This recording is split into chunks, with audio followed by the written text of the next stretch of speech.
Holder input, and then you also talked about community survey. Is that all in one, or are those? Yep, so this would go out to the community, but we also are looking at doing a strategic planning survey. I will send the ESSER 3 survey out first and collect that data, then send the strategic planning survey out so there's not confusion with that. Been working with a community action group too,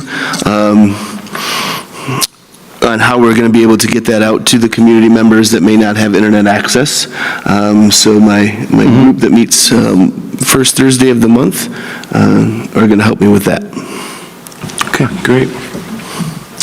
The sound system, the bids are up right before Thanksgiving, and we'll have that ready to go at the December board meeting. Our concern is with everything, pricing is increasing. So with our first initial blush at the cost, it may be higher than that this time around. So I know they said, Dylan and Jake said that cable is going up like a third of the cost of what it was, so. Along with everything else. I don't know if I want to ask this again. What's the update on the lighting project? Yep, so they were in this weekend and they are making progress. They're doing a nice job. I saw them in here on Saturday, and I know Dylan said he saw them in here on Sunday, so. Any target completion date on that, or? Not that I'm aware of.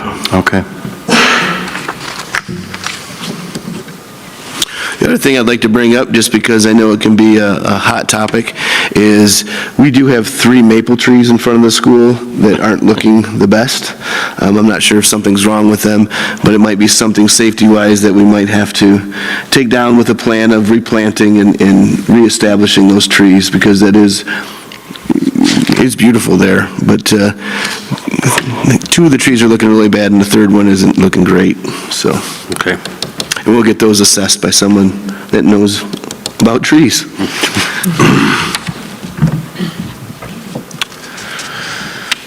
Okay, any more questions for Scott?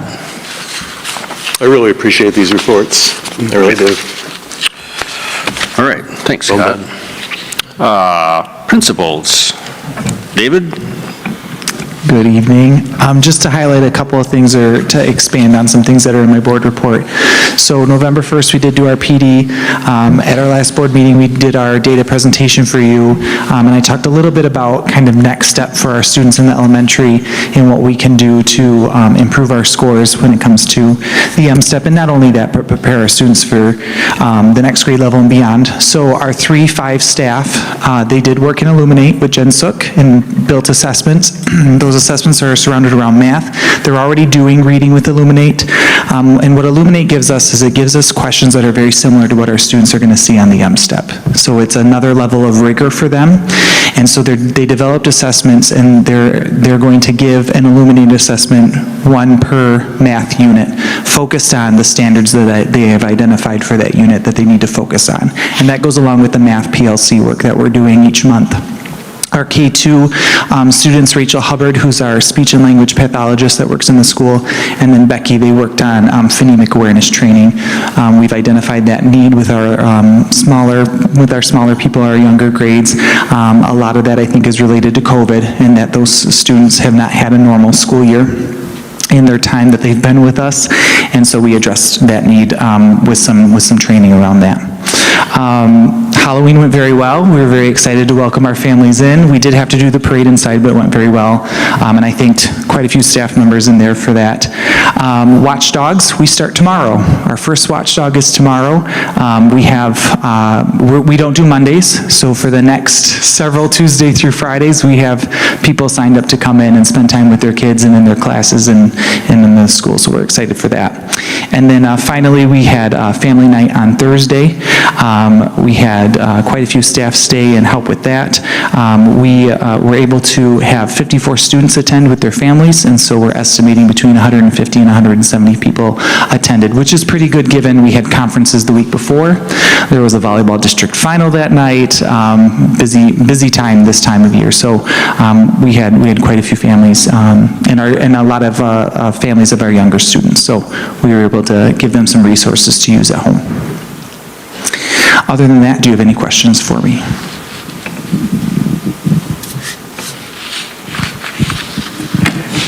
Thank you. Right, so at the middle school, one thing that I neglected to put in my report, I wanted to make sure I don't forget it now, is that we had some really exciting news come out of Mrs. Hill's science class. Her students designed some posters, which were for the, just scrolled up, Scott, I should have printed this off too. The National Association of Conservation and Healthy Forests, and they have a poster contest every year, goes nationwide, and 3 of our students placed. Jaden Moomey's poster took 3rd place in Missaukee County. Brianna Kinch was 2nd place in Missaukee County, and we not only swept Missaukee County because Aubrey Camphouse took 1st place, her poster actually went on to win 1st in the state. So 1st in the state, right here in McBain, for the Healthy Forest posters. So we're really proud of those students. If you'd like to see the posters, they're on our Facebook page. So lots of recognition for those kids. A lot of our month of October and into November has also revolved around data, and we're looking specifically at not only our NWEA scores, also our M-STEP scores, we talked about those, and then also getting into just our academic data for report cards. Trying to make sure as many students as possible are over to the 50th percentile in NWEA, which is a national test, so you can do that. You can't normally have everyone above average, because it doesn't work that way when you're averaging.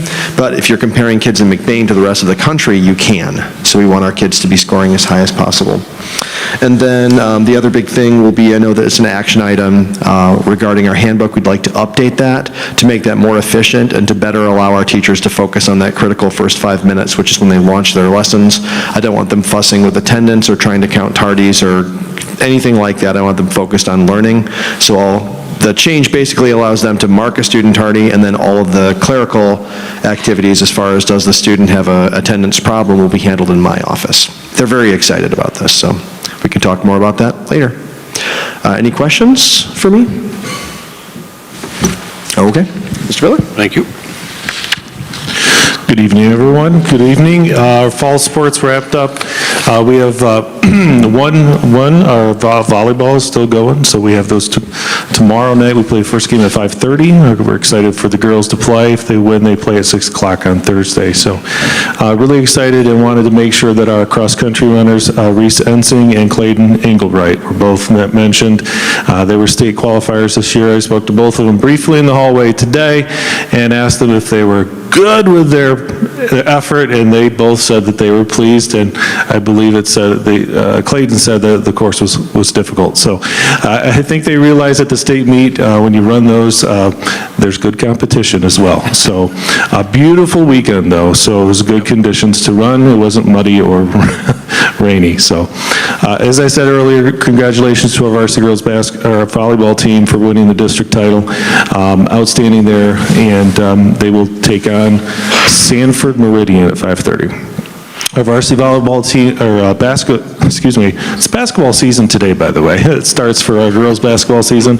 So I had that on the announcements today earlier, and so I'm thinking basketball in the brain, I think. So varsity football team went up and they got beat by Traverse City St. Francis on Saturday, but nice weather and everything. Had a great season. Our boys really improved throughout the course of the year. So kudos to Pat Maloney and his crew. Every single year they improve on our kids. Career Tech Center, we had some kids that were noted as students of the quarter in their programs. I showed that in my board report there. Cole Engelwright and CNET, Katie Cotter with their educational careers, Aaron Van Brocklin with Allied Health, Dylan Schoner with metal fabrication and welding, Levi Sluter in the Career Skills program, Savannah Gunnarsson with agri-science and natural resources, and Sydney Hooker with the Allied Health. So very proud of those kids and what they do, showing off here from McBain. Thursday, we have a Veterans Day Assembly. We are going to have two different presentations or programs. We're going to use our wonderful facility here to have a high school program at 12:30 and then a middle school program at 2:15. And kudos to Mr. Mead, also Mrs. Wiggins and Mrs. Nevereth for putting together an outstanding program, and we're hoping that will be received well. Although publicly we are allowing veterans to come because of the space inside the auditorium. Everybody else can pretty much grab hold of it on Rambler Review. We're going to be streaming it live. So everybody, I know it's an awkward time during the middle of the day, but if we have some vets that would like to come that day, we would love to honor them. Our Pto Craft Show is coming up. I believe it's the Saturday after Thanksgiving. So, yes, November 27th, right here in McBain Gymnasiums and on the complex. So put that to your schedule as well. Open 9 to 3, I believe, is the time. I do need to make one correction. There was an oddity and then a correction with the help of Mr. Brian Forsell on our sophomores with the data presentation that I presented to you last month. There was an incorrect, a fat finger, if you will, totally my fault, and it was unintentional, and I included it in my board report, but instead of 48% in ELA, our sophomores from last year, our juniors walking the halls today, our sophomores had 68%, which is one tick over the state average. So I apologize for that. That was just a fat finger from the spreadsheet, bringing it over into the program. So I apologize, and I wanted to make sure that everybody knew there isn't something drastically different with our current juniors. They're doing great, and so that was on me. For the most part, our high school announcements, please continue to use our website. Mr. Mead also, I want to recognize that he and Mrs. Cucci put together a nice little YouTube explanation of how to download our Rambler Review app.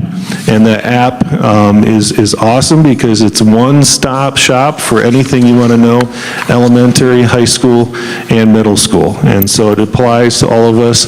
If anybody has a smartphone, they can download that and have access to it very, very easily. So kudos again to Dylan and Jake for that.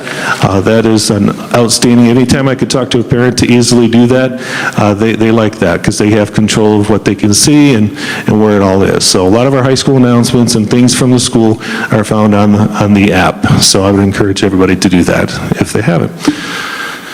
I don't think I've missed anything. You guys have any questions for us? Our high school, our focus has been some social emotional learning. There is some, Michigan has social emotional learning standards built by Castle, the collaborative social emotional learning group, and so we've been digging into a little bit of how to support that. Mr. Aiken mentioned for different purposes a survey for the community, for those funds and such. We are also going to probably be sending not only to our students, but also our parents and our community, ways that in the high school we can continue to support kids as they end their last 4 years with us. So that'll be coming out here shortly. It'll probably be electronic, so it'll be easy to get to. So, Ryan, do we have anywhere available a complete listing of our high school course offerings? I mean, is that anything online, or is that?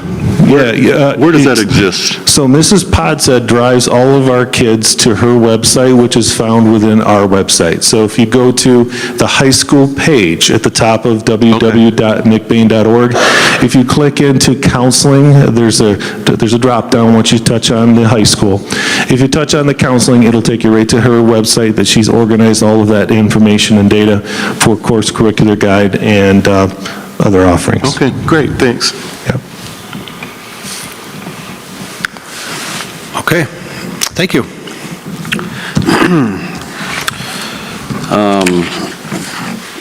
At this time, we have our first reading of the Neola policies, 36-1.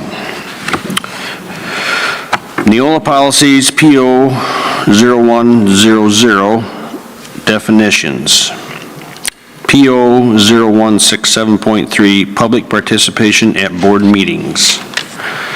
PO 3120, employment of professional staff. PO 6114, cost principals spending federal funds.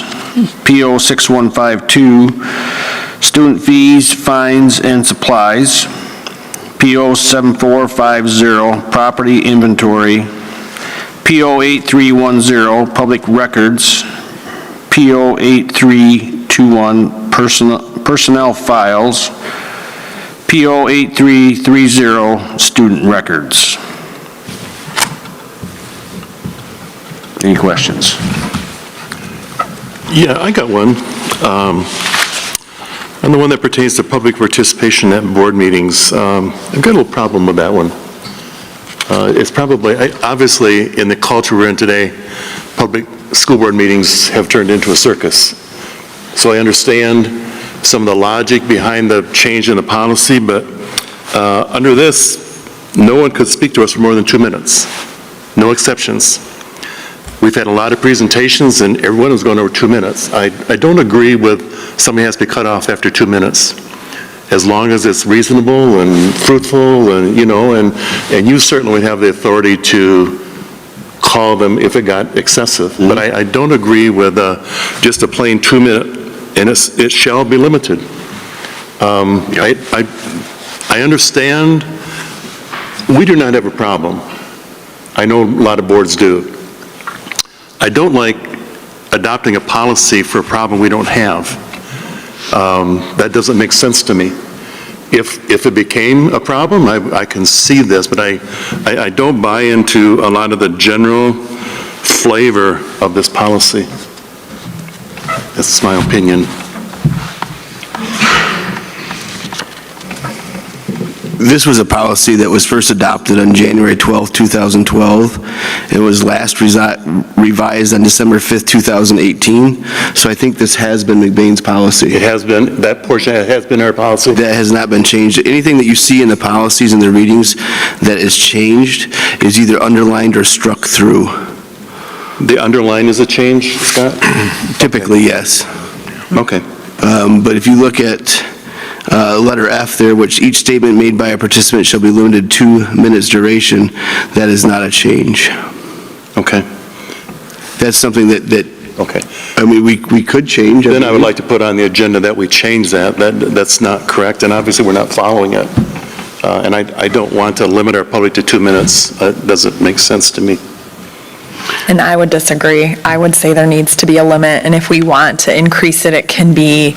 But if you have a room full of people, I mean, think about last May, and we let all of them go and speak for 10 to 15 minutes, and you do see that. And just because McBain is good now, that doesn't mean that something might come down the pike, or that something may not be put in by the government, and we all know how that's going to go, that it does not become more. And so I do think you need to put some sort of stipulations on it. We've obviously had these stipulations since 2012.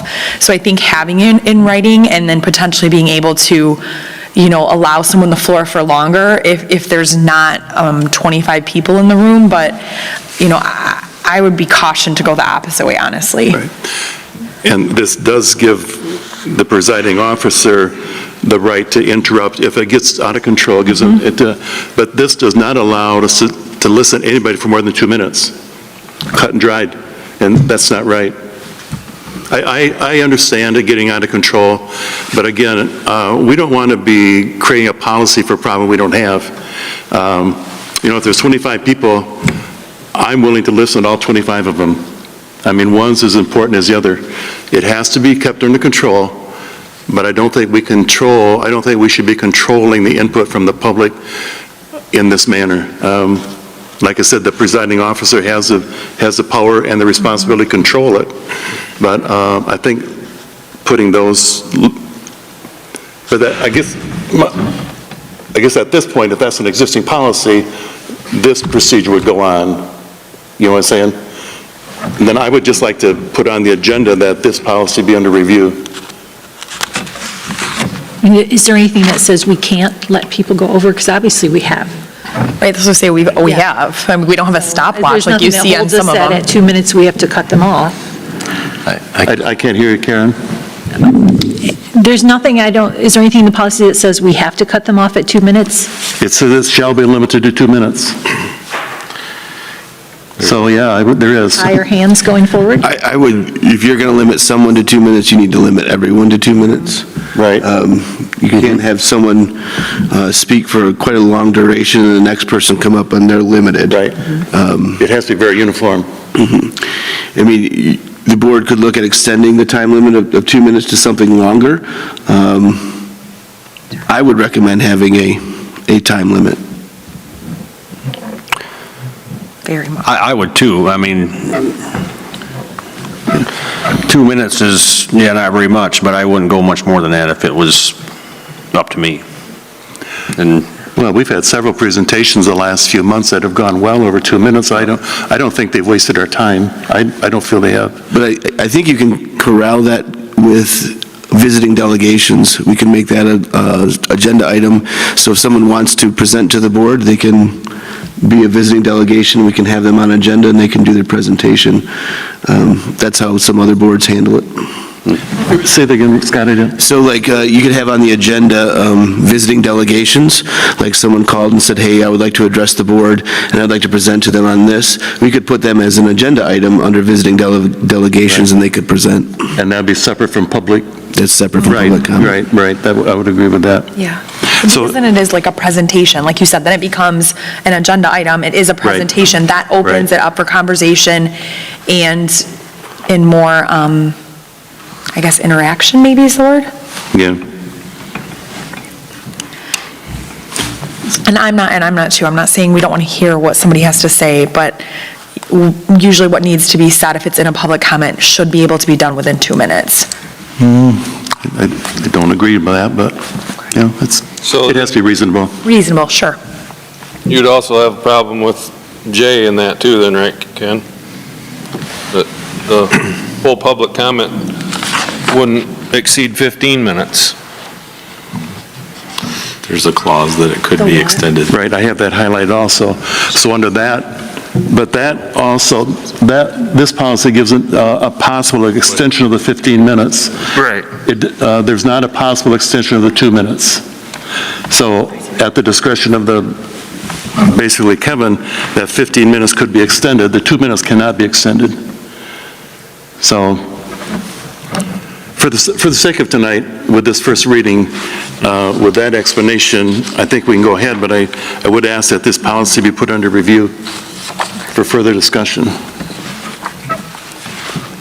okay, we can do that. All right, on to our action items. Action item A is to accept retirement letter from Patricia Agama. Patricia's been part of our busing staff for quite a long time, so, 32 years, yeah. a long time. Motion. Support. Motion support, any discussion? All those in favor, say aye. Aye. Opposed? Action item B is to hire recommendation of Brenda Sprick as parapro.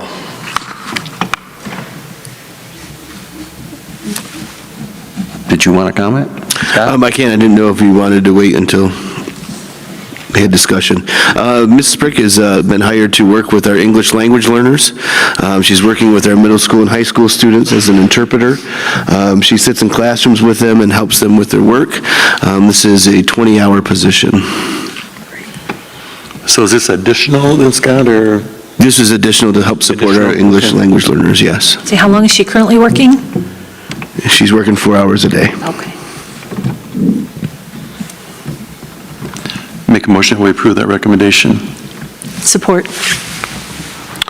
Motion support, any more discussion? All those in favor, say aye. Aye. Opposed? Action item C is the hire recommendation of Mr. Ben Niemeyer as the boys JV basketball coach. Yep, we hired Mr. Niemeyer this year. He's teaching high school PE and health. I believe he may have one section in middle school as well. Mr. Niemeyer's been coaching or been some part of basketball since he graduated high school.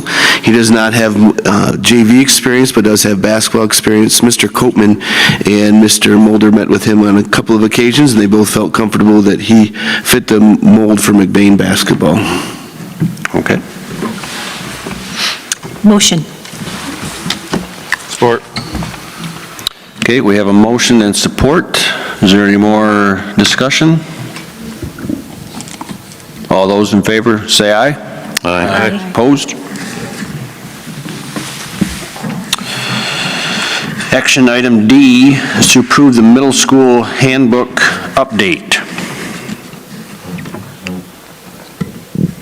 And this would be updating the dress code policy, or I'm sorry, not the dress code policy, but the tardy policy. I should have printed it out. I'm going through all my documents here. And basically, it's taking the work off of the teachers for monitoring the tardies and putting it on Mr. Mead and the principal there to monitor that after the tardies. We wanted, since the board does approve the handbooks, we wanted to make sure that they approve the agenda as well, or the addendum as well. Okay. And the office is all set to do all this? Yes, we're finding that the vast majority of you get to class on time. And the problem with the current policy in the handbook as it is written now is that it's really almost unenforceable. It says that the teachers, if we were to follow it, they have to give the students committed attention when, during their duty-free lunch. You can't really do that. And so, looking through it, I talked about it with the teachers, and we feel very prepared that the first 5 minutes of your lesson is so important. I don't want teachers to walk down. So we can do that. Okay. Mr. Mead, they're still logged in Power School, but they still will be tracked in there. And I'm good.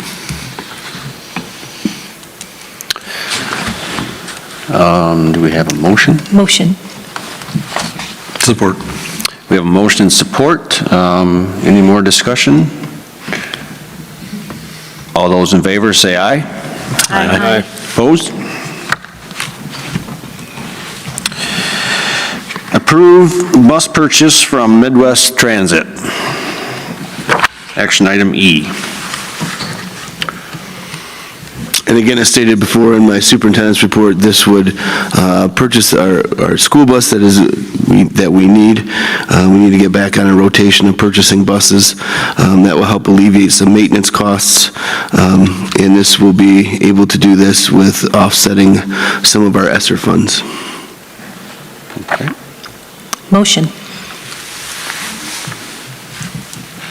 Support. We have a motion with support. Any more questions? Is there a delivery date? Or We do not have one. We would have to have a delivery. We don't have one because we haven't had approval yet. I have heard that there are some delays. We just have to have the title in hand by June 30th. But we hope to get it as soon as we can. So Scott, there's 2 quotes in here. Is it one or the other quote, or is it? So those are just from different vendors. Oh, okay.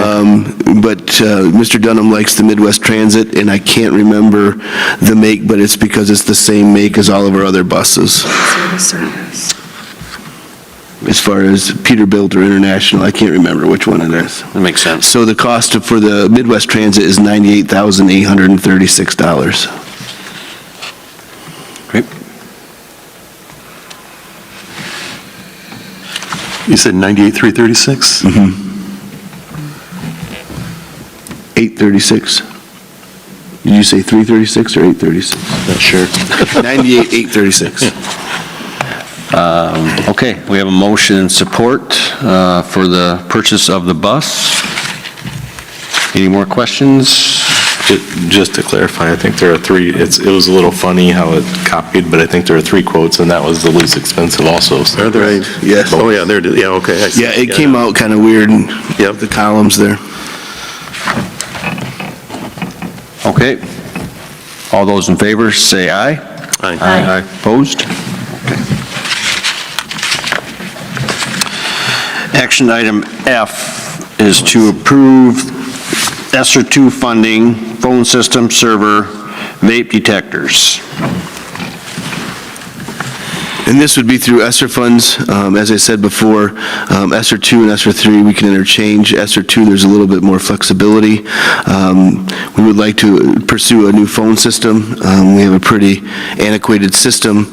We'd like to get a system where we could get our voicemails on our email, and et cetera, not have to exchange, or transfer phones. They can just press 1, 2, or 3 to reach where they want to go. Also, a server to update our servers to get us up to where we need to be, and vape detectors to be placed in the middle school and high school. The vape detectors also have air purity or air quality sensors as well. Okay. Hey, how does a vape detector work? It senses a vape. In each room? I guess that's kind of a dumb Yeah, question. no, it's not a dumb question. I've never seen one. I don't know the technology behind it, but typically we will have them in bathrooms or isolated areas. And actually, these, we can set an alarm to them, or also they'll just send an email or text that vape is detected so that we can go. So who's going to be manning the vape alarms It'd be the administration. before they flush them down the toilet, right? I mean, We're trying to be proactive with Right. this. It's because our plumbing issues, right? Right. Keeps getting flushed down, and so there are some other areas in the school that we think that vaping is happening. So we want to make sure we monitor those for the safety and health of our kids, yeah. okay. Scott, kind of circling back to your earlier report about the community survey and community input and stakeholder input. So we're approving this spending of the ESSER 2 and ESSER 3 funds kind of before we're getting input, are we not? Or I'm trying to put together our total process. Yep, so remember, the rules came out before we put together, or the money came before we got the rules. These are things that we want to pursue, and we want the board's backing to pursue.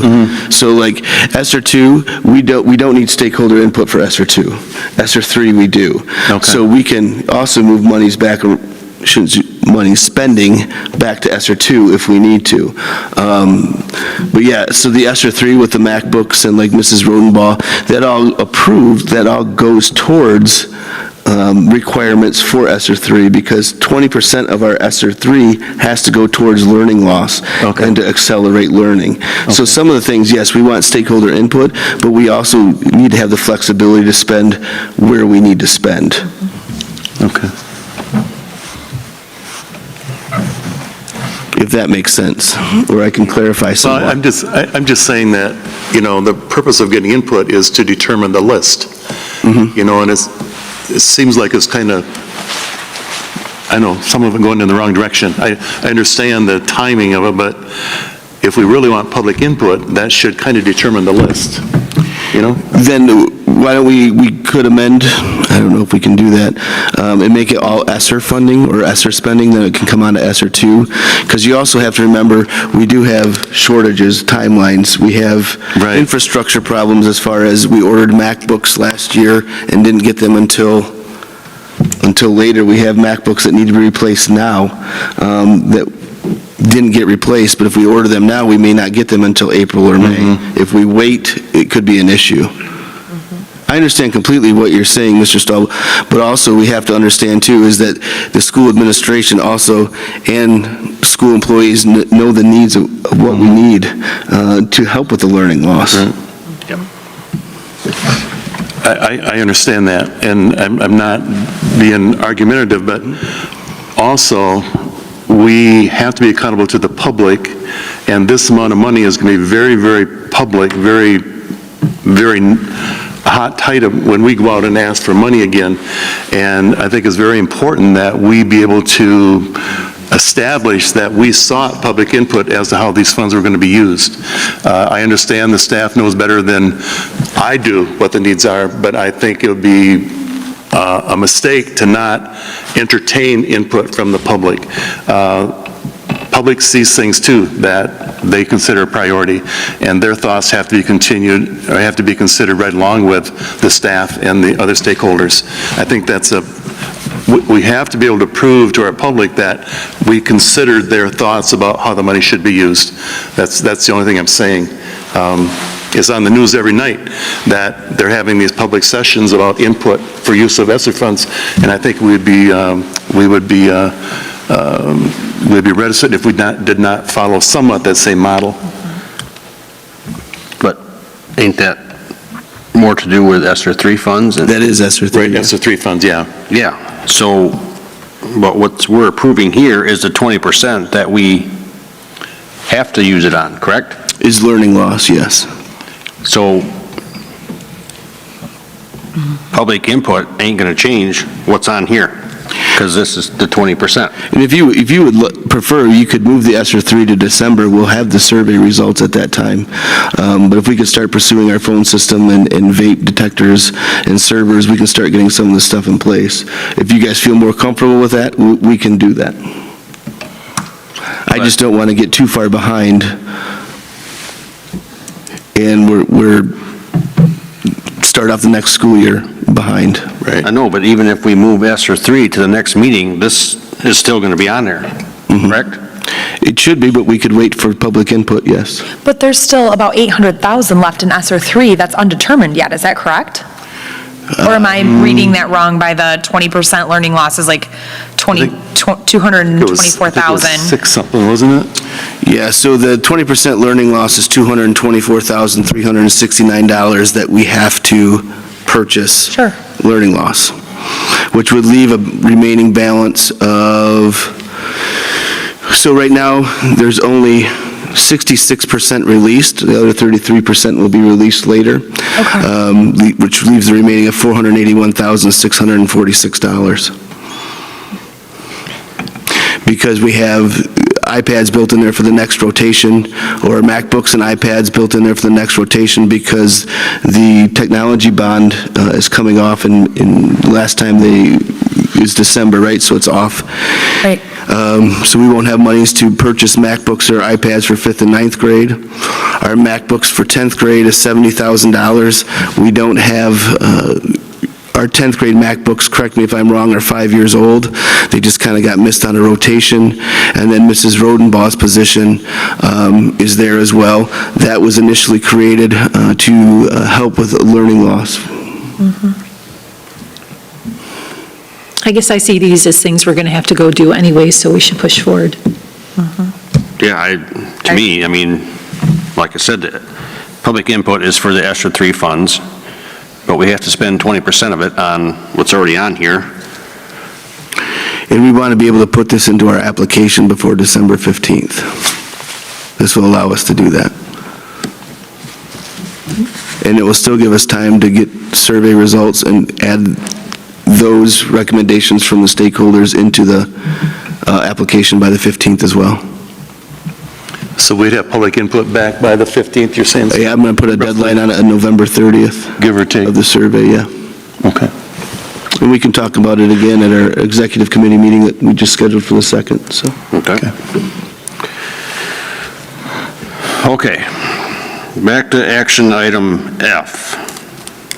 Approve ESSER 2 funding, phone system, server, vape detectors. Do I have a motion? Motion. Support. We have a motion and support. Any further discussion? All those in favor say aye. Aye. Opposed?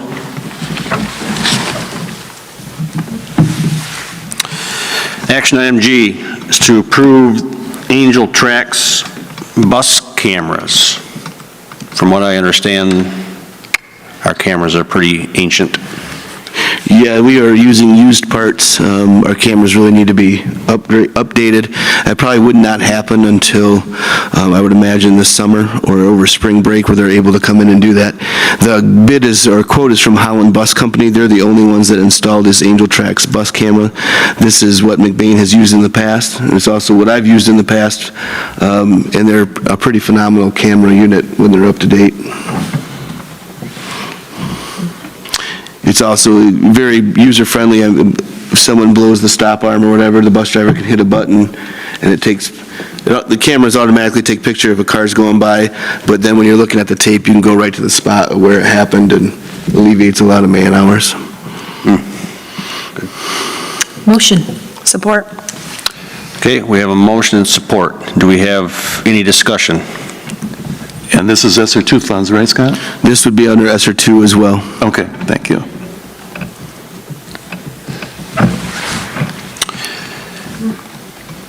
All those in favor, say aye. Aye. Opposed?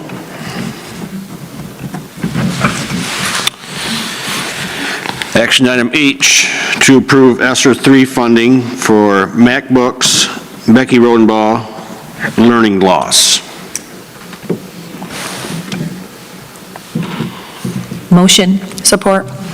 We have a motion and support. Is there any discussion? All those in favor, say aye. Aye. Opposed?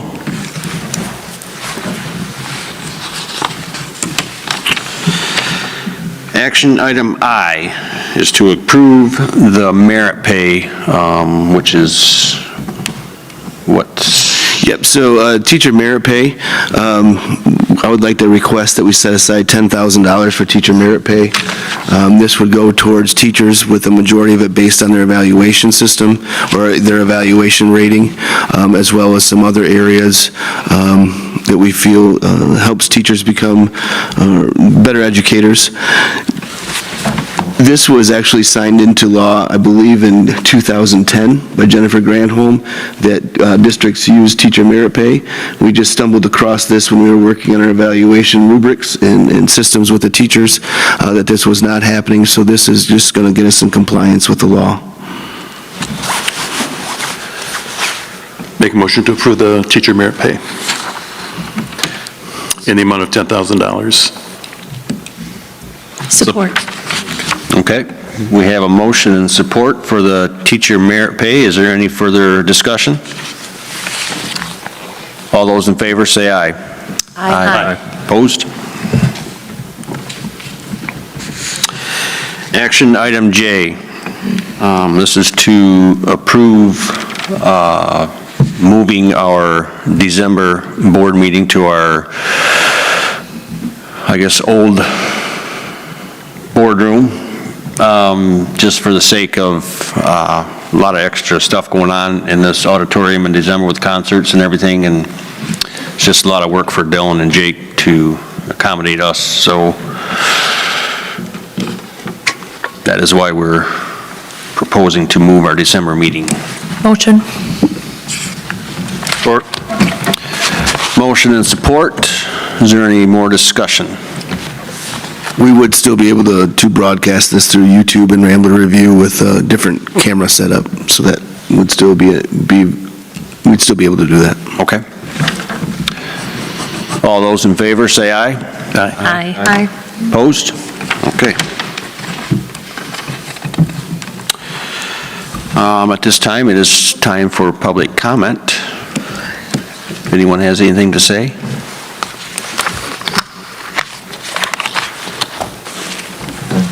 Hearing none, we'll move on to our board roundtable. If anybody has anything to say, I guess, go ahead. Sometimes I pick on some of you, but... I was scheduled to be at the MESB conference this coming weekend. That plan has changed. My son is playing in the state football final, so I had a decision to make. And the conference lost. Okay. But in return, they switched me to 4 virtual classes in December. So they switched me to some classes in December, but the football game went out over the conference this weekend, so. Okay, understandable. Made a wise choice. What's that? Made a wise choice. Go see your grandson.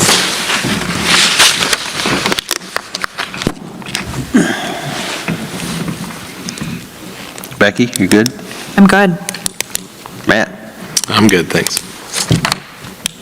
Karen? I'm good. Dennis? Good. I'm good as well. Do I have a motion to adjourn? So moved. Support. Motion and support. Any discussion? All those in favor say aye. Aye. I believe that passes.